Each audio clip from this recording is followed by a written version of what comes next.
Our first witness wishes to be known as Della, does she? That's right, sir. Della Ryness Hirsch. Well, then may she come forward.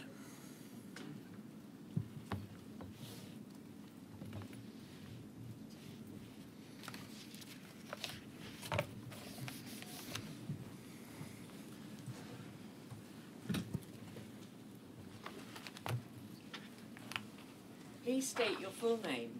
Della Ryness Hirsch. Take the book in your raised hand and repeat after me. Yes. I swear by Almighty God I swear by Almighty God that the evidence I shall give that the evidence I shall give shall be the truth, shall be the truth, the whole truth, the whole truth, and nothing but the and truth. nothing but the truth. Emphasis on nothing. And the lot. And I want to put this there. Why's that water? Jesus.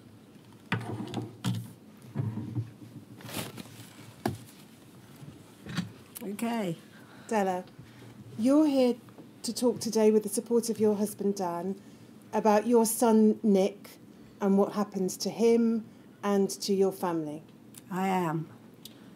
Now, Nick was a twin, He was. born in 1976, and there was no history of haemophilia in either of your families, No. but you found out when he was a baby that he had haemophilia.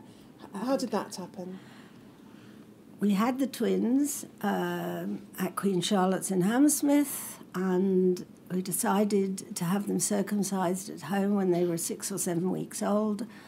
And later in that day, my mother-in-law, who in fact was a children's nurse, had come from New York, Dan is American, to be with us, went up to see how they were doing and found Nick laying in a pool of blood. So my sister, Lynn Featherstone, and Dan took him immediately back to Queen Charlotte's, where he was put into an incubator, and 2 days later or 3 days later, they asked us if there was any haemophilia in the family. And we said no, not at all. I mean, the only thing we knew about it was the connection with the Russian royal family. And so it turned out that this is what he had, and we were told at the time it was a 1 in a million chance to happen spontaneously, although we found more recently it seems to be more common than that spontaneously. Tested and he didn't have anything. Now, Nick's care was transferred to Great Ormond Street Hospital. It was. And he came under the care of a Dr. Sif. Yes, Colin Sif. And he gave you information about haemophilia. He told you about the existence of the Haemophilia Society. Exactly. But you've said in your statement, although you were given what you thought was sufficient information, you didn't really have a sense of what haemophilia would mean in your lives bringing up the children. No, we had no idea. The first incident that we recall, shall I talk about absolutely. that? With Nick was we had a very small paved backyard where we were living, and it was that very hot summer of '76. So we were sitting outside with the boys, and Dan had Nick over his shoulder, and we were sitting on deck chairs, and the one he was sitting on collapsed, and the bar flew up and hit Nick in the forehead. And we were absolutely traumatised. We had no idea, was this what they meant, and this, that, and the other. I mean, he got bruises, but so did his twin brother, because they were very young. I mean, they were only rolling around then. Anyway, we took him off to Great Ormond Street, and they gave him cryoprecipitate, it was at the time, and it was all very traumatic. And a friend from San Francisco was staying with us at the time, and she was looking after. When we got back, she'd laid out an old quilt we had in the sitting room on the floor, and he was laying there on his stomach, sort of looking up at us. And Nick, who had been screaming hysterically, quietened down, and we laid him next on the quilt, and the two boys looked at each other and they started laughing. And Dan, I thought, okay, all right, we can cope with this. It was great. It was really life-enhancing. Now, in about 1978, so when the Yes. twins would have been about 2 years old, Yes. you had a call from a very close friend of yours in America, and she wanted to discuss something with you, share some information with you. What was that? She did. This was an English friend who I'd known since I was 17. We'd travelled extensively together, eventually ending up going to America. We both got green cards and we worked our way across America over a few months and ended up in San Francisco, where I was going to travel to India, and he said, why don't you take the flat for 6 months? And we remained friends all our lives.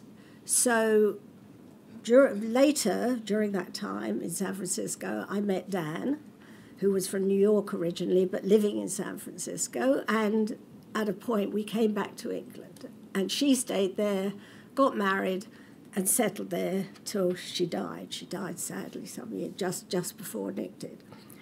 And she rang me, and she said, does Nick get any American blood?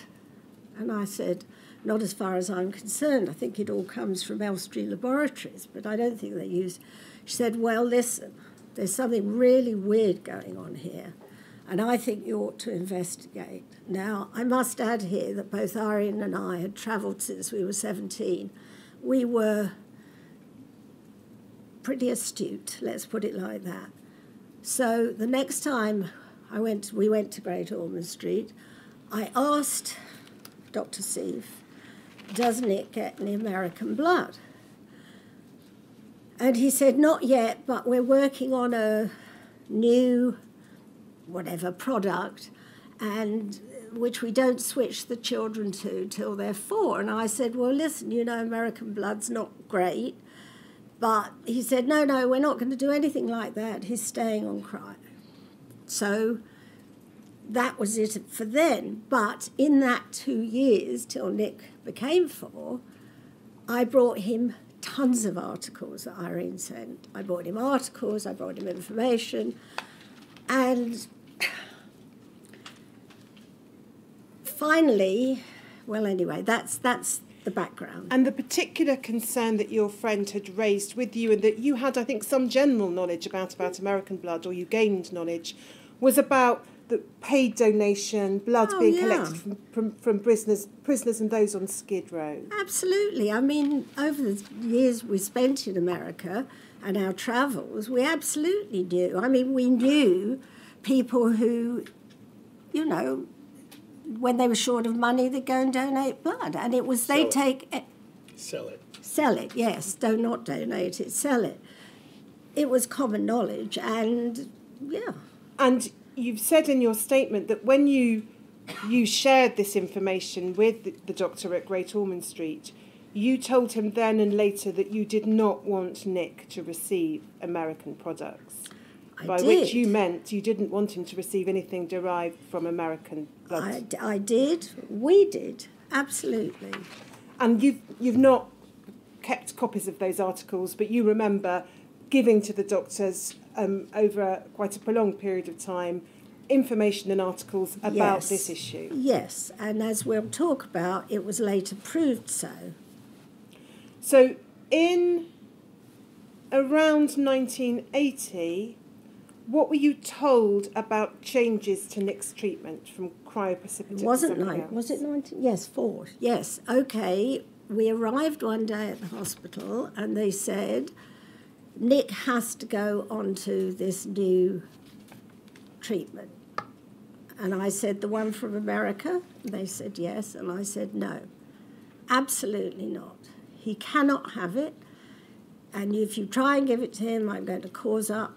You know, I went absolutely crazy. I had a huge shouting match there. And in the end, they said, okay, we'll keep him on what he's on. So that was when he turned 4, yes. And what you said in your statement, Della, is you kicked up bloody murder. I kicked up bloody murder. You told the medics to keep Nick on cryoprecipitate, was told that there was not enough available. You were told that there was some cryoprecipitate in Elstree, but the supply was not sufficient. But you were given assurances that if Nick moved from cryoprecipitate to factor products, they were safe and would come from UK donors. Absolutely. That was what I was told, I was promised. So, that's what happened. But very quickly after that, they said that they weren't going to have enough, and we went to the Royal Free Haemophilia Department, which was more local to where we were living then, and they said if we transferred Nick, they did have enough of the UK. If we just stick with 1980 for the moment, Okay, Della. sorry. No, don't worry at all. It's important, some of the details in your statement, it's important that they come out. So what you've said is eventually you had no choice. This is still at Great Ormond Street in 1980. You had to agree to Nick receiving factor 8 products instead of cryoprecipitate, but it would be Elstree only, which you understood at the time to have no involvement whatsoever with any kind of American imports. That's right. Yes. And if we just get up on screen, please, Paul, document 282006. It should come up on the screen in front of you, Della. These are all documents that you've exhibited to your witness statement. If you could highlight the next entry, please, the 3rd of November 1980. That whole passage. And we can see here, 3rd of November 1980, injured right knee. There's a reference to slight swelling, and then a small bleed into and around the right knee joint. And then there's a reference to factor 8 being given 280 units, and you or Dan being shown how to give this for the first time. So that was the first time, as far as you've been able to understand from the medical records, that Nick was given factor 8 products. Yes, from Elstree. And we can see the entry below that, 10th of November 1980. There's another reference to a small bleed and swelling a week later, and again a reference to factor 8 products being given. Now, in the period while Nick remained at Great Ormond Street before you transferred his care to the Royal Free, can you recall how often he'd be given factor products? Was it a regular occurrence? Yeah, it was, wasn't it? I mean, sometimes he'd go a week without something. He'd have bumps, but not a bleed. It was erratic. It was erratic. It depends what he was doing, really, what they were doing. Now, if we come forward in time to January 1985, there came a point in time in which you read an article in The Guardian, 21st of January 1985. And again, we're going to put that up on screen in front of you, Della. It's 282010, please, Paul.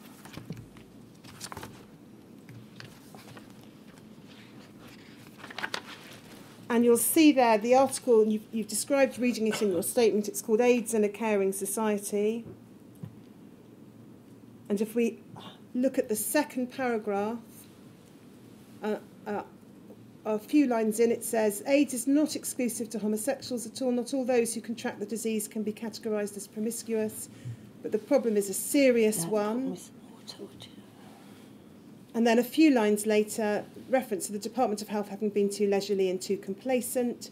It must ensure that all factor 8, the blood clotting agent for haemophiliacs, is heat treated to destroy AIDS viruses, and that all special clinics treating sexually transmitted diseases must be required to display notices warning the chief groups at risk from AIDS not to give blood. It is by blood that the virus is carried.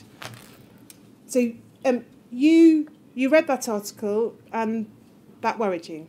Yeah, it did worry me. And so you wrote a letter to The Guardian.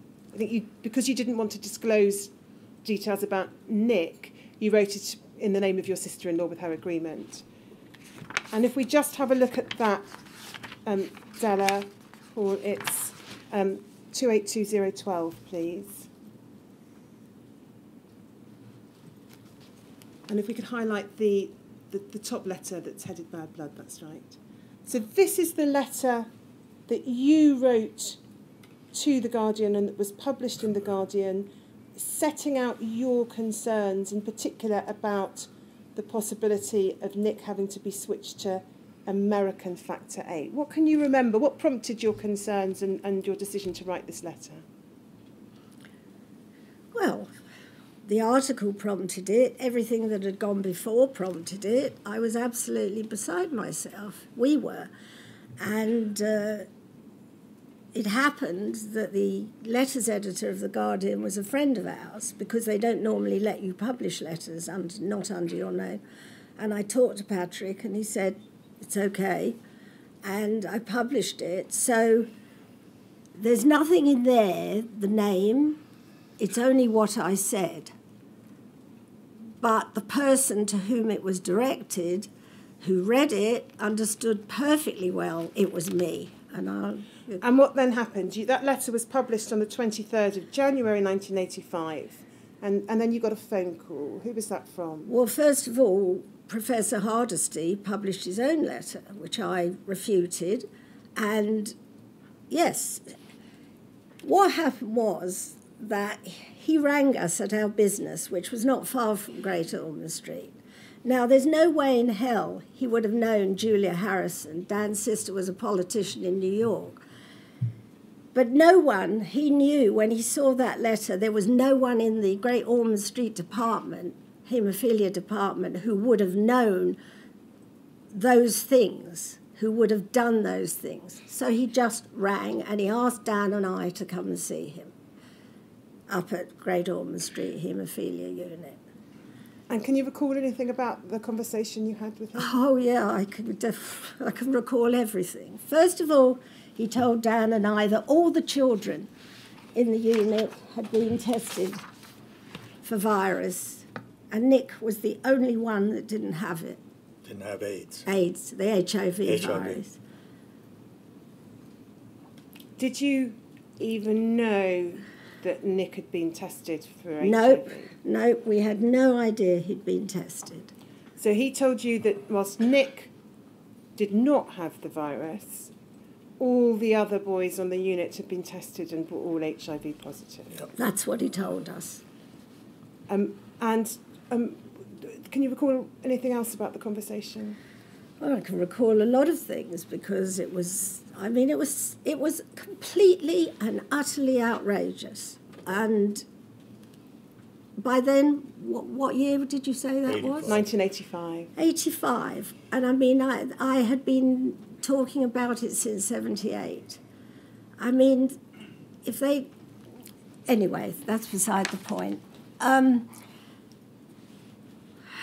So he said, there's going to be heat-treated factor going to be available, I think it was in the January or February. He said, do you want us to take Nick into hospital and keep him sort of immobile till then? That seemed a ridiculous idea, meaning that he shouldn't need any treatment. So, especially if you knew Nick. I said to him, we want to go away, we want to think about this, and we'll be in touch with you tomorrow. So I don't know about other people, but for me, if there's something on my mind, quite often at night. And he also said to Dan, do you think if I'd have known anything about this, we would have continued using it, which was complete bullshit, honestly. And so overnight, I guess my mind was working, and we went back the next day, and I said, I've been thinking about it. When they gave you the vials from Elstree, depending on the weight of the person taking it, it changed the quantities, maybe every 6 months. As they got bigger, they needed more. So I said to him, and you always had to return all the ends of bottles and things. So I said to him, do they retain those ends of bottles? He said yes. So I said, well, normally you're not allowed to mix batches, but since we know that Nick doesn't have HIV, if you could put all those ends of bottles together that you say you retained where Nick did have treatment from it, maybe there'll be enough there to see him through to heat treatment.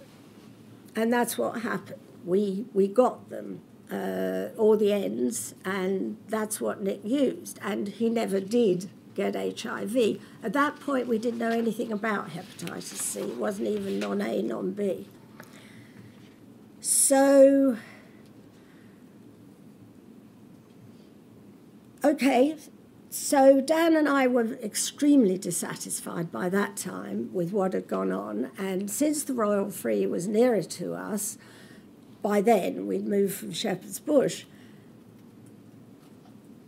we went to the Royal Free Haemophilia Department. We had a discussion there. I think Dr. Kernoff, wonderful doctor, unfortunately not alive anymore, and he said they would have enough, the same thing that Nick had, I can't remember all the details, for Nick to go on to it. So we let Hardesty know and said we were taking Nick away. They refused to give us Nick's medical file. The Royal Free said, don't worry. Maybe 2 weeks later, 3 weeks, I can't remember, 2 or 3 weeks later, we got a phone call. It was someone, a nurse from Great Ormond Street, saying, Mr. and Mrs. Hirsch, if you'd like to meet me in the street, I have taken Nicholas's file and I'd like to give it to you. We went, okay. Our business was near to Great Ormond Street, it was just off Tottenham Court Road. So we went over, we met the person. I don't remember her name, I don't remember what she looked like. Too long ago now, even for me, or my failing memory. And we took it straight to the Royal Free. Now, my recall of this is that we took it in, and the head nurse at the time, Chris Harrington, and I looked through it.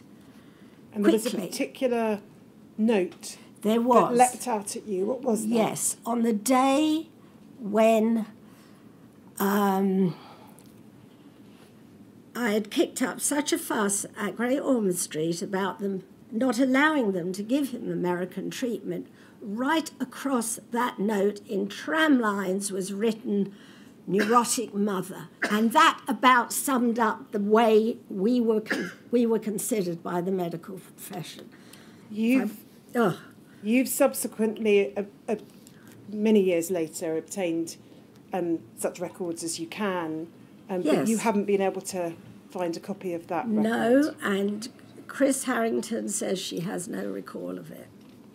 Now, just before the transfer to Great Ormond Street, from Great Ormond Street to the Royal Free, you referred to Professor Hardesty having published sent his own letter to The Guardian, and then you wrote a response to him. Well, they're all the letters there. I mean, I remember it. Later on, when all the inquiries started, I went to the Guardian archives, which are in the East End, and together with someone there was helping me, looked on microfiche, and I found my letter, and I found Hardesty. The way I remember it is that article was published. Hardesty sent a letter saying, no, not so, we didn't know. I sent a letter under Julia's name, and then he responded again.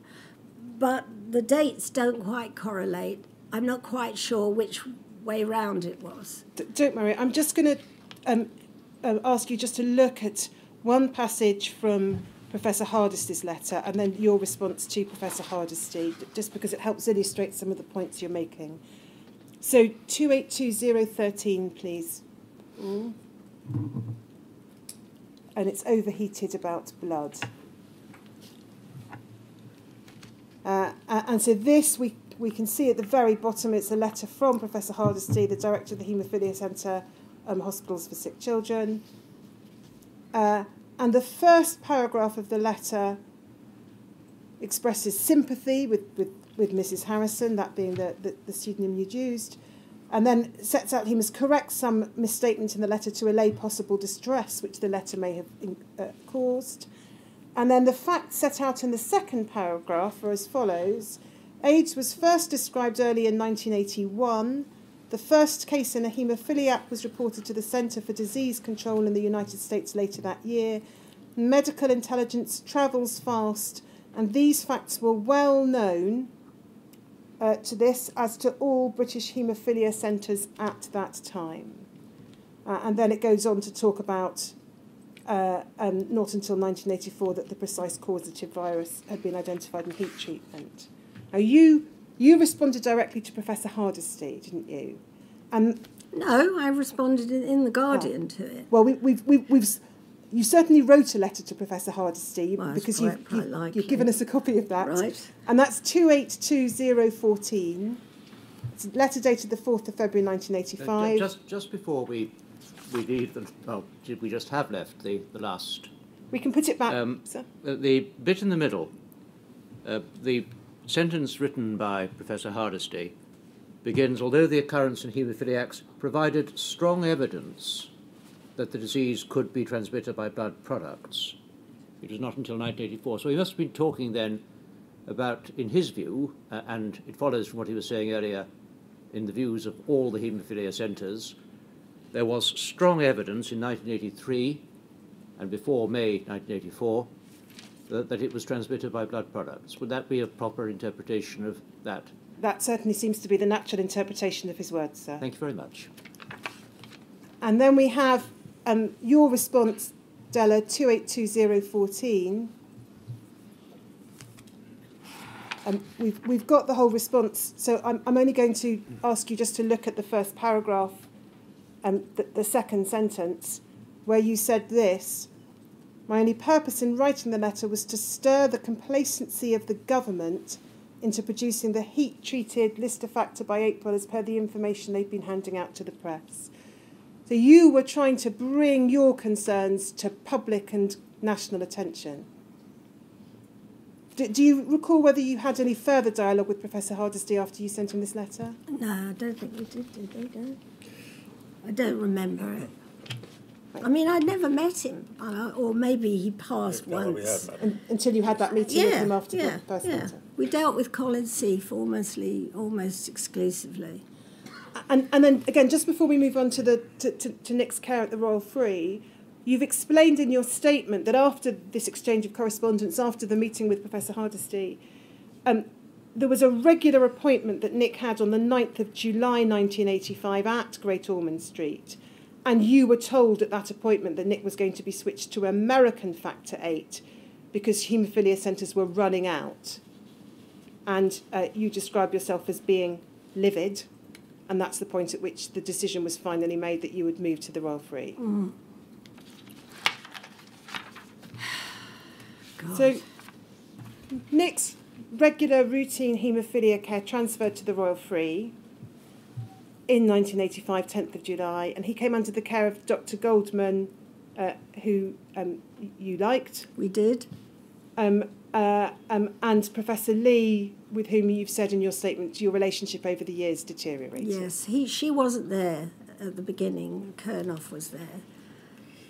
Now, after Nick had been at the Royal Free for about 5 years, you and Dan and Nick attended a review with Dr. Goldman on the 5th of June 1990. And I'm going to ask for that document to be put up on screen, or such notes as there are of it. It's 282016.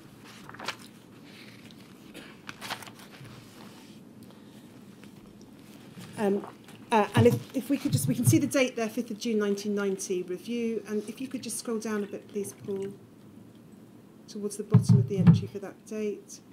If you continue down. Thanks. So 2 lines up from the next entry, there's a reference to discussed anti-HCV That's with Hep C. with Mr. and Mrs. Hirsch and Nicholas, and then review in 6 months' time. Now, it subsequently became apparent to you, and we'll look at the later documents over the following weeks, that blood samples were taken and Nick was tested for hepatitis C. What, if anything, can you recall about that review? I don't recall much. We knew that there was what they call non-A, non-B hepatitis virus, potentially, possibly in the blood.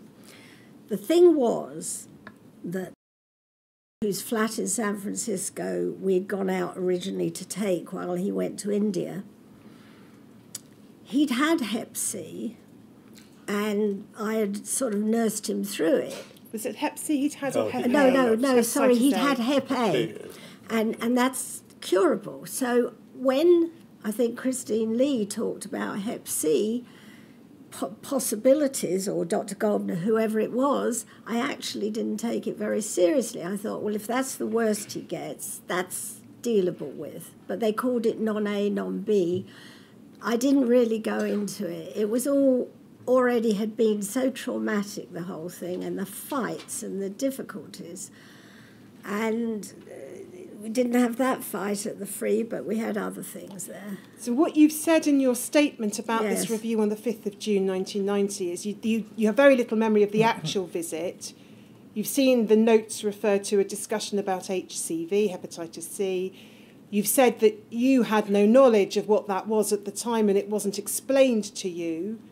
Blood samples were taken, but that was the routine. And you don't believe that you were informed specifically that there was going to be a test of the blood for hepatitis C. No, we weren't. And, well, I'm sure you'll bring it up. Then, on the 9th of July, you received a letter from the Royal Free, and we're going to have that up on screen, please. It's 282017, Paul.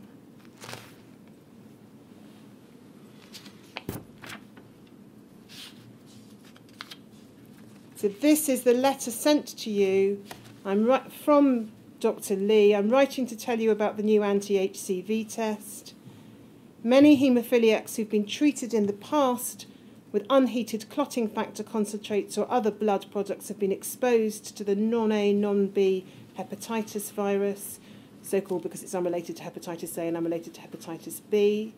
And it goes on to explain that an agent responsible for the virus has now been identified and that there's a new test available. And then it says this: Nicholas's anti-HCV was positive on the 5th of June 1990. And then the letter continued by telling you that some people who've been exposed to non-A, non-B HCV in the past may after many years go on to develop chronic hepatitis, but we cannot determine who'll progress in this way.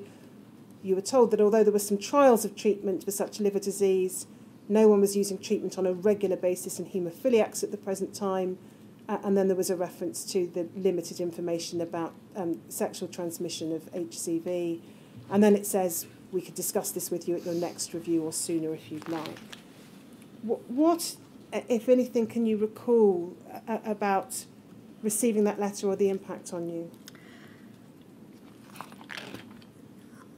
Well, I mean, it was very distressing, but again, at that time, I did not know that that hepatitis C was such a serious disease. The only, as I said, experience I had was with hepatitis A, and they'd got better. I didn't take it to be really serious in that way, and if I recall, Christine Lee didn't. I mean, it didn't seem particularly serious. It was as the years went on that everybody's attitude changed, and maybe at that time they didn't know. So in that case, I wouldn't say anybody was to blame, but all I know is that after I think it was 6 months before they saw Nick again.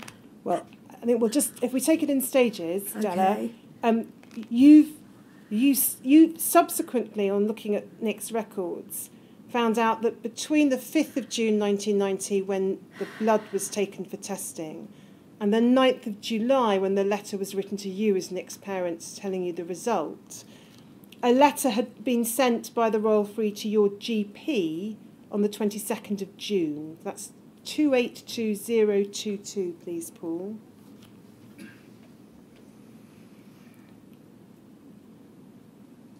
So we can see the date at the top of the page, and although the text isn't very clear, we only need the last paragraph of this page, please, Paul, which is clear. So your GP was being told on the 22nd of June, we discussed the tests for antibody to hepatitis C. Mr. and Mrs. Hirsch and Nicholas are aware that the anti-HCV test has been performed. Just pausing there, you don't recall any such discussions having taken place, do you? No, but that Okay. I wouldn't, I don't recall it. And then it says this, the result was positive, but they have not yet been told the result. Since this is the virus thought to cause non-A, non-B hepatitis, and since most haemophiliacs treated with factor VIII concentrate before screening and heat treatment have been infected with non-A, non-B hepatitis, the result was not unexpected. Right, so in terms of this, I didn't recall it, but when Mike and Sarah were going through all the papers, and they came up with this, I took it to, so we're still with the same centre, GP unit, but the doctor who I had at the time, who retired recently, who knew everything about everything all the way through. When he retired, he asked me to come and see him, and he said, I don't think I said this, if there is anything I can ever do to confirm all we've discussed, you only have to call on me. The thing is that I took it to the doctor, we saw Noir in the practice, and she was horrified because it's illegal to basically indicate we haven't told the parents you shouldn't either, which is what it's basically saying.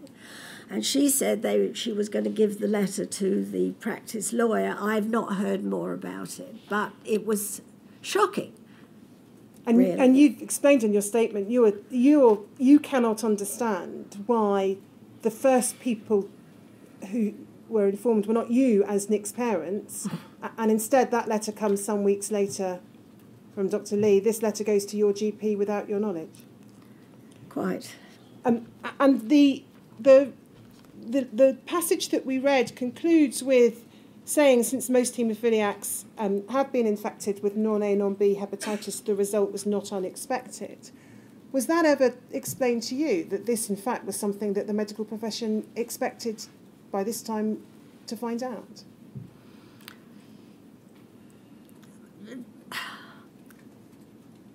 I can't say. What I know is that Dan and I, and particularly me, I never left anything to chance. I never stopped asking questions.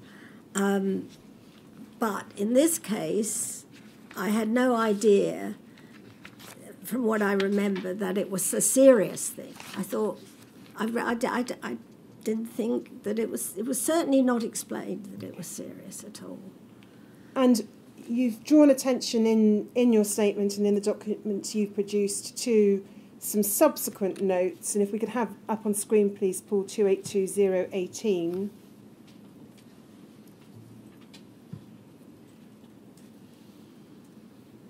And it's the first entry, please.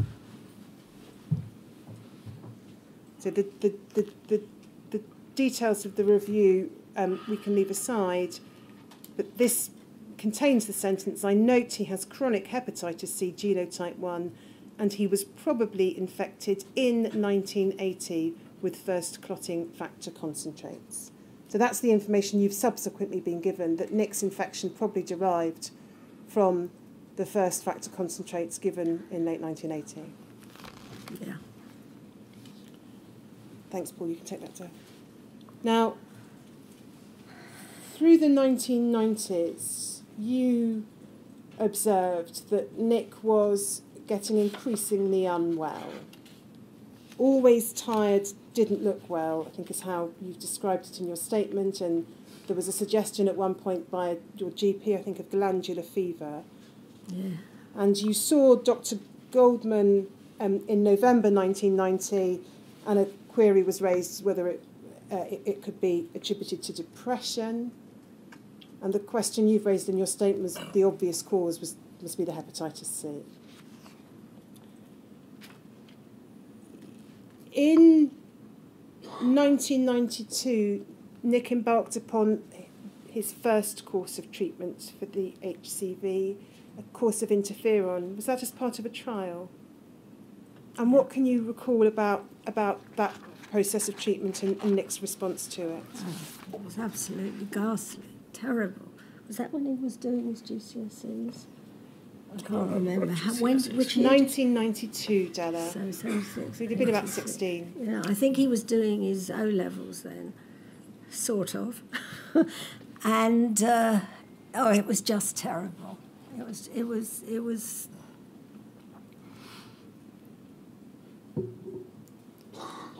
made him ill in every way that he wasn't ill already. It made him sick. It was ghastly. I don't want to talk about it. It was just. Is this not the one where he was clear for a while and then fell? I think that was later. I think that was the next one. I think he had it 2 or 3 times. He had 3 times different treatment. If we just stick with 1992, Della, and I can take it from your statement, so you don't need to talk about it in any detail. You described it as being extremely toxic and unpleasant for him, a difficult year for him, debilitating as if he had the flu for 12 months. And it didn't clear the virus. And his view was he didn't want to go through anything like that again. That's right. A few years later, 1996, 1997, he was offered a second course of treatment, combination therapy, of interferon alpha and ribavirin, but he didn't want to go through it at that stage. I can't remember. I mean, that's what you put in your statement. Yes, so is that a fair? So I probably had documents in front of me that said that. Yes. Now, it was around this time you've described in your statement that you were becoming increasingly concerned about what you described as the purity of the treatment and whether there might be other infections or other viruses to which Nick and indeed others might be being exposed. And you repeatedly requested for him to be switched from the factor product he was using to recombinant factor because you thought that was much safer. Now, we'll go into the detail of some of the documents in a few minutes, but what was the general concern that you had at that time about the way in which recombinant was or wasn't being made available? You have to remind me. I'm just finding this too much. Don't worry, Della. I can remind you. And if you want to break at any time. No. Just. So what you've said in your statement is that it became obvious that there were 2 different classes of haemophiliacs developing. Those who were already infected with HCV, who were kept on their existing treatment, and newly diagnosed who might be given recombinant. Yeah, that was true. And I remember getting sort of phone calls and emails from people saying, do you want... How old was Nick then? So we're talking, I think, about 1996. 18. Yeah, I think that was then I got messages saying from people who were on saying they could spare an injection. I mean, they were trying to help. They were trying to share safe treatment.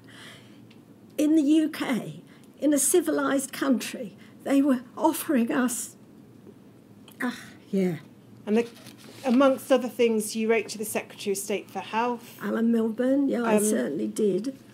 And as you've described, you were contacted by haemophiliacs who were receiving the recombinant and offering to share it. And then a particular... Can I stop you? Because I want to say specifically, Alan Milburn, when this safe treatment was introduced, said it had to be, you had to be 18, under 18. And Nick was about 2 months past his 18th birthday. And I begged him in this letter to let him have it. I mean, he was so frightened of giving himself an injection.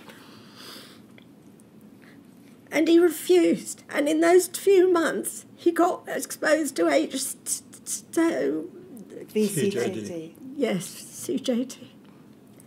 Della, I'm going to come on and ask you now about the issues relating to the risk of exposure from VCJD. Yeah.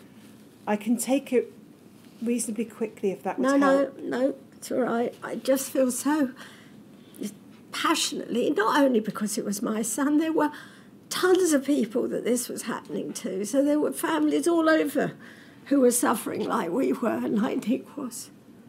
So you had some discussions with the Royal Free because they were going to be sending out a letter. You'd read in the news coverage about the risks of new VCJD, and you were worried about the impact upon Nick of receiving a letter telling him about it.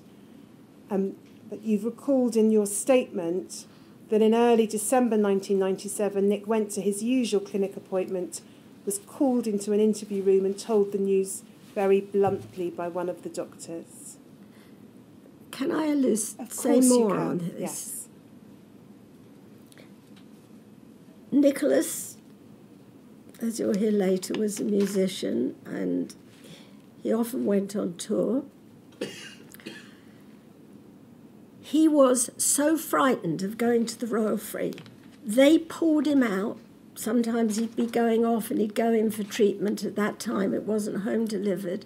They'd pull him into a side office and some totally disinterested doctor would say, oh, by the way, you've been exposed to this. Or, oh, by the way, that batch you had.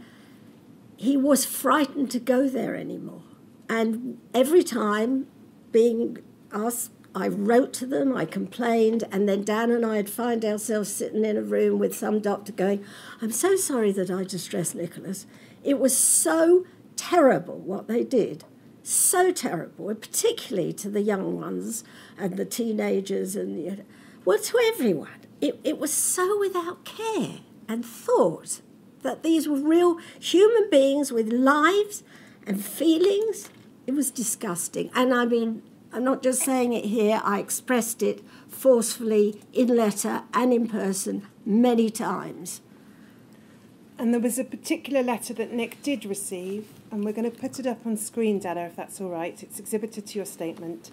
It's 282027. And this is a letter, the 2nd of December 1997, from Professor Lee to Nick. And it says this: it's our practice to keep you informed of issues that relate to haemophilia care. You may have heard or read about CJD and the concerns that the agent causing this may be transmitted by blood transfusion and blood products. At the present time, there is no evidence for this. The basis for scientific speculation is that the new form of CJD infects the lymphocytes, a type of white cells found in the blood. Blood products used for the treatment of inherited bleeding disorders do not contain white cells. But then reference is made to, as a precautionary measure, there have been 2 recent recalls of BPL factor 8 batches because it was found a donor had not met the current health requirements for CJD. And then Nick was informed, according to our records, you received some of the 8Y batch in 1995. And I don't think I need to take you to it, but we've got, in fact, I will ask you to look at one document, Della. It's 282028. Is that what I'm... Oh. So you'll see that's the 31st of October 1997, probably, confirming that Nick had received that particular batch. And the next page, please, of that, Paul. And we'll see here there's a fax from BPL 30th of November 1997 to the Royal Free. And if we just look at the first paragraph, please, last sentence. Having explained the recall, it says this: the advice from the Lothian Ethical Committee is that the recipient's patients should not be informed that product that they've received has been recalled for this reason. Yeah, right. But Professor Lee did, in fact, inform Nick. We've seen the letter. What can you recall about Nick's response? Or his reaction What to year this? was that? So it's 1997. It's when he kicked the dustbin around the kitchen. I think that's right. You described it in your statement, Della.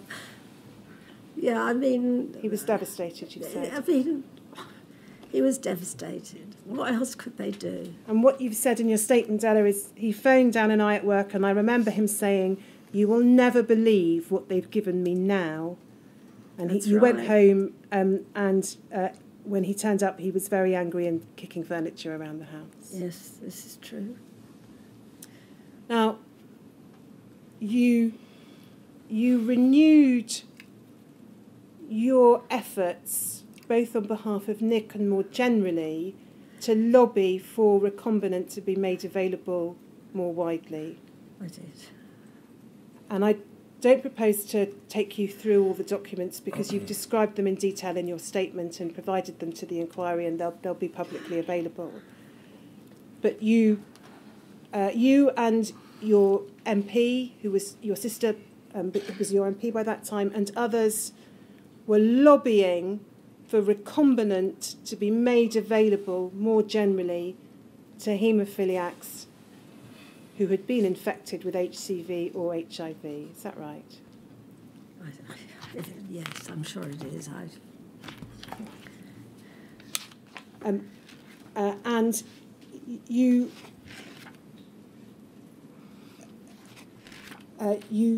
wrote to Dr. Ludlam at one point in his capacity as chair of the UK HCDO about it. I wrote to everybody. You wrote to the government. You wrote to your local health authorities. Oh. You investigated the possibility of legal action, judicial review, to try and get Nick given with recombinant on an individual patient basis if you couldn't change the national policy. But in fact, it was not until August 2003 that Nick moved on to recombinant. Yeah. And you've explained in your statement that Nick was so fearful, he didn't want to use the products, and so he'd avoid injecting himself as much as he could, and even though that was causing damage to his joints. Yeah, I think that by that time he was living with his partner, yes, and I'm sure all of that and more is true. There's a document that Nick wrote at the time in 2001, Nick's perspective on being refused recombinant, and I'm going to put that up on screen. It's one of the documents you've exhibited to your statement. It's 282040, please, Paul. And I think you're happy that with this particular document that you've seen, I'll read Nick's words. Please. Yeah. I will start. So it starts Nick's perspective on being refused recombinant and what this means for him. How does he view plasma-derived factor VIII product? And he was writing this in September 2001. I will start with my personal experience of being aware that the treatment I receive is something to be equally fearful of as the disease. When I was 13, I was made aware of what had gone on in the early 80s regarding the HIV infection of a generation of haemophiliacs. Through what I could only call educated luck, I managed not to be affected. However, on being mildly taunted about my haemophilia one day at school, I broke down crying. It was a realisation of how vulnerable I was. Until then, I had a disease that the outside world gave me sympathy for, but I could handle in myself. Now I was seeing why adults gave me respect and sympathy. Not long after, I was diagnosed with hepatitis C. Well, I was kind of sort of told that something was up. Clarity is not rife in the health service. At the time, I felt grateful it could have been worse. But now that I'm older, my opinion is that every profession is a business, even the ones that come at you differently. Just as financial decisions made in the 80s by governments of the world killed many, many people, what has changed?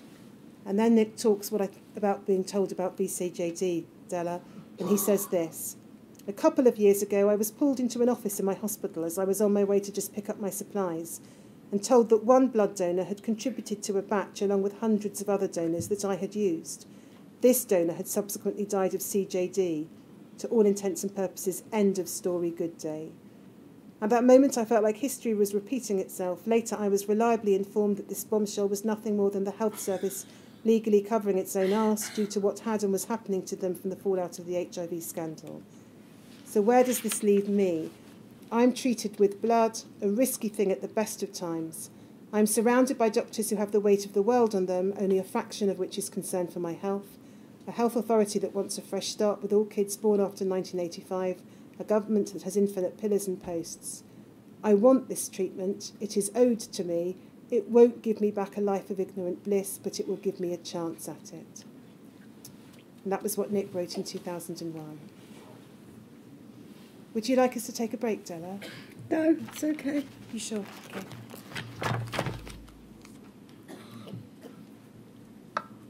Now, following year, Nick started on a second course of treatment. So we're talking now, Della, about 2002, and it was pegylated interferon and ribavirin. Can you recall anything about how that second course in 2002 was? Was that at the Free, or had he left the Free? I think that was at the Free, Della. That was the Free. Yeah. So It was all... How old would he have been then? At this age doesn't matter. Well, it helps me place it in my head. Which year? mid-20s, I think, Della, 2002. 20s. So he's 25 then. 26. Well, he would have been with Olga then. Well, you see, by then, I mean, he had gone to do music at Brunel, and then he wasn't living at home. It was a different, I don't It's remember. off the point. Sorry, I'm just Don't trying to worry. remember. Okay. I can prompt you from your statement because Tell you told me. us about it in your written statement, Della. Fine. So this was his second course of treatment. It was, again, very gruelling. It had side effects. He had to inject himself twice a week in the stomach to keep his immune system strong. Oh, right. And after 3 months, he'd cleared the virus, it seemed, but then he was tested again, and in fact, the virus had returned, or he hadn't cleared it. Right. And that, you said in your statement, had quite a devastating impact upon Nick's mental well-being. Yes, because we were so hopeful and, yeah. So there came a point in 2009 when Nick's care transferred to the Royal London Hospital, and he was under the care of Professor Foster. Right. So can you recall, first of all, just generally, by about 2009, can you recall how Nick was physically or mentally? Well, I recall very clearly he wasn't going to go back to the Free. He was so frightened. He was so exhausted by everything that had gone on there. And I had heard Professor Foster speak at a lecture, and he seemed to have slightly different take, a slightly different view. And I think I went up and chatted to him afterwards, and Nick wouldn't go back to the Free. He just couldn't. He was... yeah. So Dan and I and Nick went to see, at the time he was working at Queen Mary's, we went to see Professor Foster. And what I do remember at that first meeting is he was extremely kind and attentive to what Nick had to say, which often didn't happen. And he really felt to take it all in and to say, I think we can do something here. I think at that point there was yet another possible trial of something or other, and he said, I don't think that's good. We've got to get Nick strong, or something like. And Nick came away and he said, yes, I think, you know, I'm not going back to the Free, and I would like to transfer to his care. So, I mean, he was an adult by then, so obviously we asked for him to do so, and he transferred his care to Graham Foster at the Royal London. But just prior to him doing that, he had had a fibroscan at the Free. And that, I'm saying that now because that figures later on. So Nick was looked after, came under the care of the Royal London Hospital from about the autumn of 2009. And there came a point, I don't think we've got the precise date, but perhaps sometime in 2011, when Nick was put on another trial of treatment for HCV. I think this was, by this time, it was a triple therapy, interferon, ribavirin, and tenofovir. Okay, so over the earlier period, Professor Foster had, there's what we always thought was a state-of-the-art scan you could have called a FibroScan, which told you the state of the liver. And as I say, this is relevant, if I may, Yes, that just before Nick left the free, he had one, and it wasn't good. I mean, he didn't have cirrhosis, but it wasn't good, really. Is what we were understood from Professor Foster, or I can't even remember which of them. Yeah, and okay, so when we went to him, he was very reassuring and very positive, and we all liked him, and we all had a lot of confidence in him. And he said that there weren't any new treatments at that moment, but they would be generally, he would be looking after his health and doing his best, and he wouldn't let Nick start a treatment that he didn't absolutely feel would be the answer. So I think at that point, that's where we were with him. One of the concerns you have, however, about the treatment that Nick received during this period was that Professor Foster did not undertake any or arrange for any further FibroScans. Is that right? No, he absolutely didn't believe in them. He didn't believe in them. And I had written to my friend in America, the same one who'd alerted me, and she had a lot of sort of people she knew and influence there. And she said that there was a professor there who she knew who had worked with Professor Foster and thought it would be a good place for Nick. So, you know, we, at that time, but this thing of not believing in FibroScans and not giving Nick FibroScans came to be very important, although at that time that wasn't what we were thinking about. And he wouldn't, he didn't want Nick to go on any unnecessary trials, etc., etc. But a point came when Nick did start this Yes, third treatment okay. regime. Right, so And what can you recall about the effects of that? it was unbelievably terrible. It had been, I want to make a point, this may have been a trial, but it had been approved by NICE before Nicholas started on it. That's, well, everybody knows what it is, which was reassuring. It was beyond terrible. I mean, he was so ill. He developed these most terrible sores all over his legs, which his partner looked after. He was so frightened. They would send him up to the, Professor Foster would send him up to the dermatology department. He was in pain, he was sick, and we would sit with him for hours until they would see him. On one occasion, a doctor was looking at these sores, and she said, I think I'll take a biopsy, and she went to get the knife, and I said, you can't give him a biopsy, he's a haemophiliac. She looked at his note, she says, doesn't say he's a haemophiliac here. I mean, it was unbelievably terrible. And just in relation to the sores and lesions on Nick's body and legs, you've shared some photographs of that with the inquiry, but we're not going to share those or put them up because you don't want those to be seen publicly, but you wanted the inquiry to see them. Yes, we did. And throughout this period when Nick was on this treatment and in very considerable pain, discomfort, the sores you've described, is it right that you then pressed Professor Foster to undertake a FibroScan? Is that your recollection? I pressed him, we both pressed him. I said, what about a transplant? I said, I'll give half my liver or something. No, he said he's nowhere near that point yet.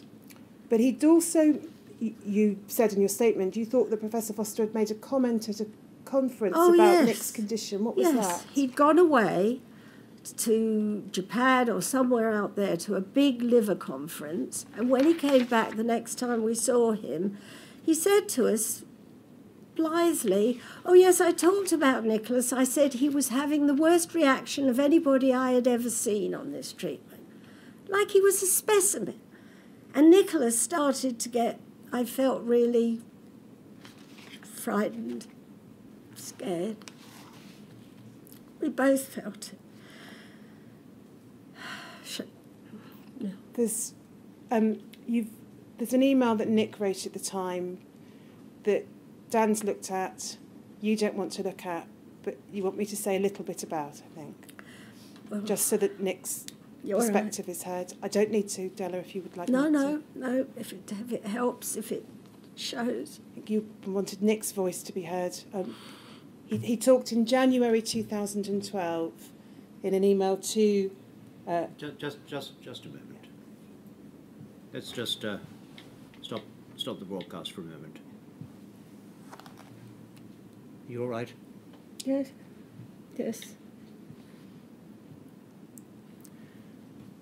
No. Go. I mean, anything. He talked in it about not feeling well, about being sore, about the pains in his legs, about the lack of energy and large periods of the day when he couldn't do anything, and feeling struggling and scared.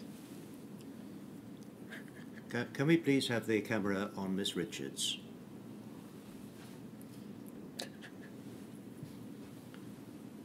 Can we please have the camera on Miss Richards?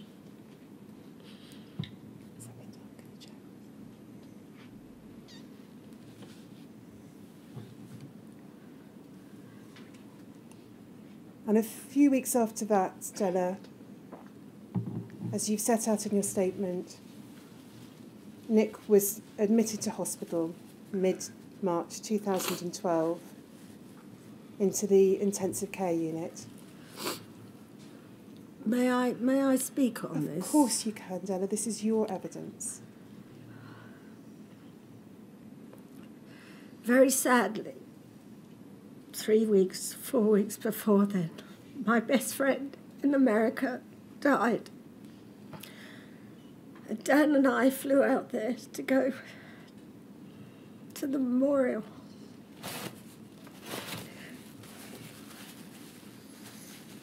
When we came back, Nick had worsened. But he would come up to our flat. He and his partner lived near us, and he would come round and he would lay on our settee. We live high up with a wonderful view, and the sun would shine in, and he would lay there, and we would talk for hours. And then one day we got this call from his partner to say Nick was really bad. We rushed round there. By this time, they had had a baby 10 months before. And luckily, Olga's parents were over from Ireland and were staying. For 3 bloody hours, we tried to get an ambulance to take Nick from their house to the Royal London. They said everything under the world, and in the end, we paid for a terrible private ambulance to take him. Dan went in the ambulance, Olga, the baby, and me, and the parents followed. We got there, they put him in this special care unit downstairs for very sick people. Dr. Foster, Professor Foster's locum was flapping around and ringing him and saying this, that, and the other. They gave him morphine for the pain, and they said to us, "You go and have a cup of coffee. We're getting him ready. We're taking him up into intensive care. Have a cup of coffee. He'll be up there ready by the time you've had your coffee." We were probably not more than 15 or 20 minutes, and we all went up there. They locked us out of intensive care. They locked us out. Meanwhile, my sister, who was an MP, had got permission to leave Parliament and come. We slept on the bloody floor outside the doors of intensive care that night. And in the mornings, this complete shit of a nurse comes out and says to me, Nicholas was so distressed last night that we've had to sedate him. I said, how could you bloody well sedate him when his parents and everyone he loved is laying on the floor outside? We never saw him alive again. We never saw him. We couldn't comfort him. We couldn't talk. That evil shit. I reported him and they sent someone over. Nothing was ever done. The ambulance never apologised. I mean, it was so terrible. And only when Lyd turned up, my sister, they found us a room because she was an MP and they were more concerned. They found us a room inside so we could at least sit comfortably all night. And I know this same sadistic bastard was really, really cruel to Olga as well. I'm telling you, just one long, long history of deceit and unkindness. What for? For money. That's what it was all about. Like I said in my earlier speech, it was only about money in the end. Sorry. Della, there's no need to apologise. This is your evidence and your opportunity to say what you need to. That's it. So Nick died on the 18th of March 2012. He died of multiple organ failure. He had sepsis associated with his hepatitis C. And he was 35 years old. You've put it this way in your statement, Della. Nick died on the 18th of March, and the medical system had screwed us from beginning to the end. It's the point you'd wanted to make in your statement.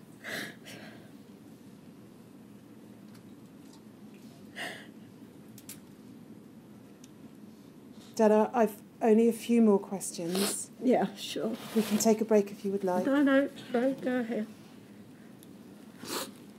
Now, one of the particular concerns that you have had since Nick's death is in relation to the combination of drugs. Just take a moment. Just broken my glasses. Yeah. I don't think there's any more documents I need to ask you to look at, Della, anyway. One of the concerns you've had was about the combination of drugs and the one particular drug, the Teleprovir. Yes, of course. And yes. after Nick's death, Yes. you did some brief research of your own, and what did you understand from what you'd found? Okay, I only heard yesterday that Nick's twin also did some brief research. I mean, wasn't on the net for more than 5 minutes when I found there had been all sorts of deaths from this trial of Teleprovir, and NICE had approved it. What were they thinking? They'd happened before it was approved all over the world. So what was that about? You know, we have to wait for NICE, and I mean, it didn't take me 5 minutes, and it didn't take 5 minutes to find all these examples. So I just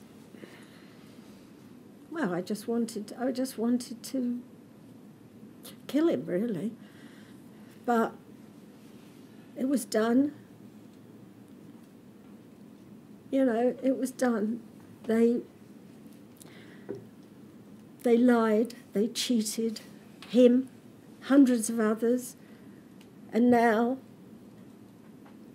his daughter doesn't have a dad. We don't have a son. Olga doesn't have a partner. He was, well, I'm going to read you something in a minute. Yeah, we were lied and, it was disgusting. I mean, what was the point of taking an oath as a doctor to protect and the Hippocratic oath? Just a load of bullshit. And they were cruel to us. Cruel. Anyway. Your glasses are Oops. not sound. Go Oh, ahead, no, try it. they're not. Did you? Yeah, I did. Go ahead, try it. Right. Just Yes, sorry, that's it. one last topic, Della, which is just and a brief one because you've addressed it in your statement, but I think there was a little more you wanted to add. You made contact with the Skipton and Caxton funds after Nick's death on Olga's behalf. Yes. You've described in your statement some of the dealings you had, but one of the particular concerns you had was what you were asking for Nick's partner and daughter was being regarded as charity. Yes, is that yes, right? that's what they said. They said, "Oh, you want charity?" And I said, "What? Are you crazy?" I said, "How dare you say that to me?" Listen, Dan and I ran a successful business for many years. I have never encountered or organised several of Skipton and the other one, whatever they were called. They were just terrible. They didn't know what they could do. Their website was appalling. I wrote numerous letters showing how it could be organised better. They described it as charity. They were staffed by retired members of the National Health Service who'd probably been cognizant of what was going on anyway. They were, I think, over a number of years, they got themselves together a bit. But if I can add to this, when it all transferred to the so-called National Health Business Unit, which now exists, may I add something that's not in my statement? Yes, of course. For many, many years after Nick died, I went together with my friend Lynn Kelly, who's head of Haemophilia Wales. I met Lynn at a meeting of the Department of Health. We were both on a committee. They had asked her to give an exposition on FibroScan, which the Welsh people, the haemophiliacs, had managed to buy, but they didn't have enough money for a technician to work it. And they had asked Lynn to come and give a talk on that subject. It was so clear, so precise, so short, and the minute she stopped, the woman who in the Department of Health was chairing the meeting, somebody I personally hold to blame for some of this disaster, didn't thank her, didn't say anything, and all the haemophilia heads from all the units who were there just started arguing about funding. And I thought to myself, fuck this, who wants to be on here? And I resigned. But I found out who Lynn was, and Lynn and I have become really good friends still, and she's done fantastic work with my sister, Lynn Featherstone, who is unwell today and not here, and who's now in the House of Lords and has done brilliant work to further this. And it's just, yes, it's just unbelievable. That's it. Della, I'm done. it's all right. So am I. I've been asking you about Nick's illness and treatment, but you wanted to say something about Nick himself. I do. Hang on, guys. This is really important for Dan and I, and his twin, and Olga, his partner. Nick and his twin brother showed an early interest in music.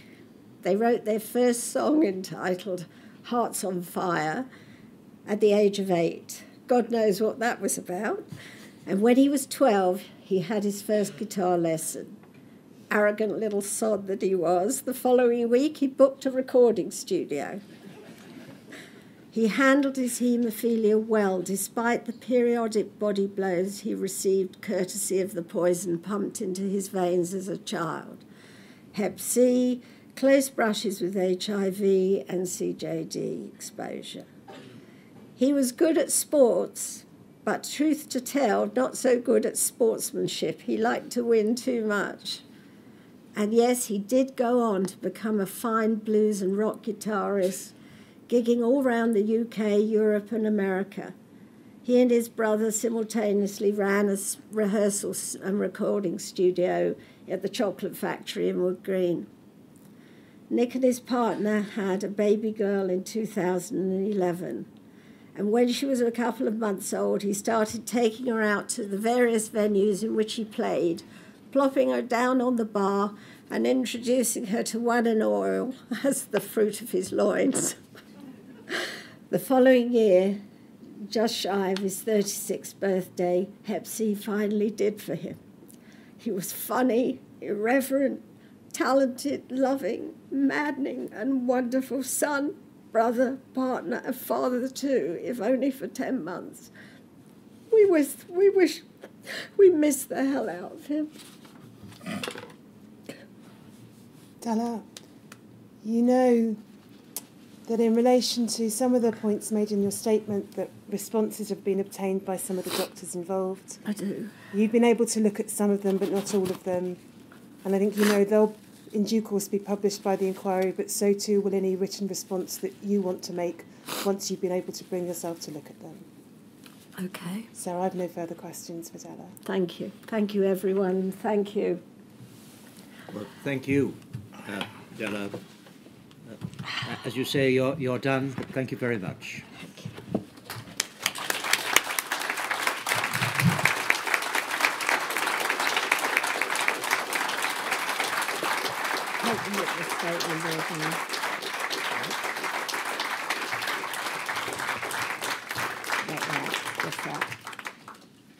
We'll take a break till 12 o'clock. Yes, sir. 12 o'clock.